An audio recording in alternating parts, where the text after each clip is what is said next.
Saúde em Revista.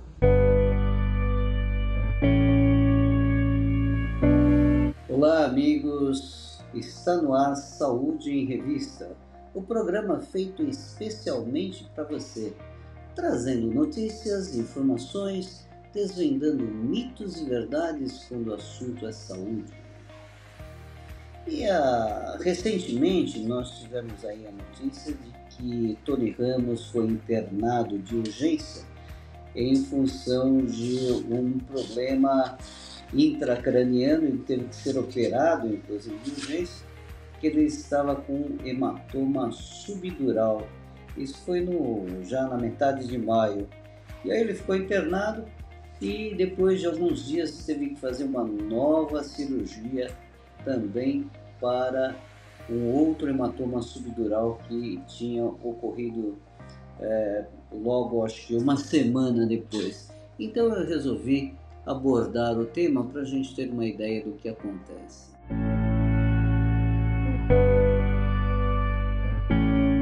Bem, o crânio, dentro do crânio nós temos aí o cérebro, e entre o cérebro e o crânio existe uma membrana chamada dura mater. E essa membrana serve como um coxim para, vamos dizer assim, amortecer eventuais traumas que possam ocorrer no cérebro, em função de uma queda, de um trauma. E aí, eventualmente, o indivíduo pode ter uma hemorragia, um vaso dentro do cérebro que acaba se rompendo.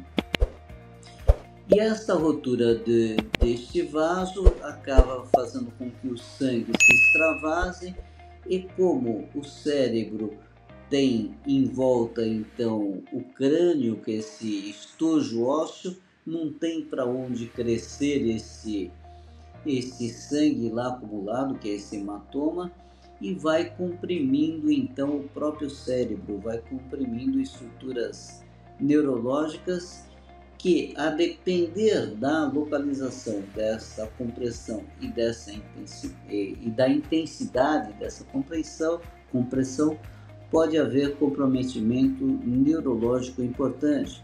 Por exemplo, o indivíduo ele pode ter dificuldade de falar, ou então ele começa a ter visão dupla, que é chamada de diplopia, ou ter paralisia numa parte do corpo.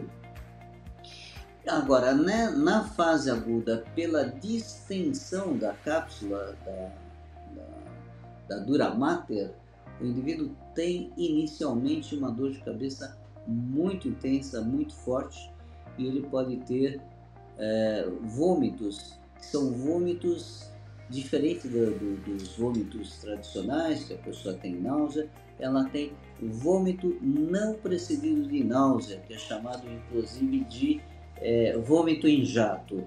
Isso é alguma coisa que muitas vezes faz com que o médico suspeita de uma hemorragia intracraniana. O indivíduo pode inclusive ter crises convulsivas, pode ter torpor, dificuldade no raciocínio, muitas vezes sonolência, e pode eventualmente evoluir para óbito. Por isso que é uma situação grave, é uma emergência médica. Quando o médico faz esse diagnóstico, invariavelmente o tratamento é cirúrgico, através de uma drenagem desse hematoma, e muitas vezes tem que se fazer um clampeamento desse vaso que tá vazando, né? Essa artéria que está babando, por assim dizer. Então se coloca aí uma espécie aí de um clipezinho para estancar essa hemorragia.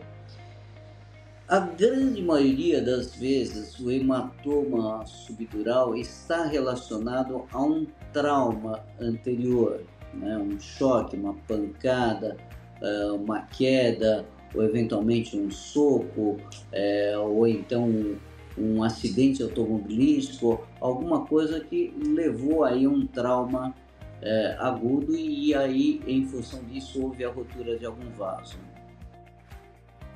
Mas pode haver também outras situações, por exemplo, se o indivíduo tem um defeito genético, aí um defeito de má formação aí do vaso, teve aí um aneurisma cerebral, que é uma parte do vaso que está mais enfraquecida, dilatada, ela pode se romper e gerando aí então o sangramento. Existem outras condições, por exemplo, indivíduos que por algum problema de saúde têm que fazer uso de medicamentos que acabam diminuindo a coagulação sanguínea, são os anticoagulantes e os antiagregantes plaquetários, que em muitos problemas cardiológicos ou vasculares o indivíduo é obrigado a utilizar, inclusive aspirina infantil e outros medicamentos que atuam afinando o sangue. Isso também pode ser um elemento para facilitar uma hemorragia intracraniana. Existem doenças, por exemplo, doenças autoimunes, tipo lúpus eritematoso, tal, que pode também comprometer a produção de plaquetas, que são as plaquetas que são as responsáveis pela coagulação sanguínea. Então, esses indivíduos também portadores dessas doenças autoimunes estão mais propensos a ter aí uma hemorragia intracraniana. Bom, diante de qualquer coisa, esse é um quadro relativamente sério e que, em geral, como eu falei, em geral o indivíduo tem que ser submetido aí a um tratamento cirúrgico para estancar essa hemorragia e também para aliviar a pressão intracraniana. Existem algumas condições, por exemplo, o cigarro e a bebida alcoólica, que alteram também a parte da permeabilidade capilar, que podem também aumentar as chances de uma hemorragia intracraniana. Bem, Tony Ramos, na sexta-feira passada, recebeu alta hospitalar e me parece que ele está recuperando-se muito bem em casa. Então, os nossos votos aí que Tony Ramos se recupere rapidamente e volte aí a brilhar aí, tanto aí nos palcos quanto nas telinhas. E por hoje é só, e na próxima semana estarei aí novamente trazendo mais um assunto interessante sobre sua saúde. E você que não é inscrito no nosso canal, o que você está esperando? Se inscreva no nosso canal e ative o sininho para receber as notificações de toda vez que nós postarmos aí uma nova matéria, um novo assunto. E até a próxima semana.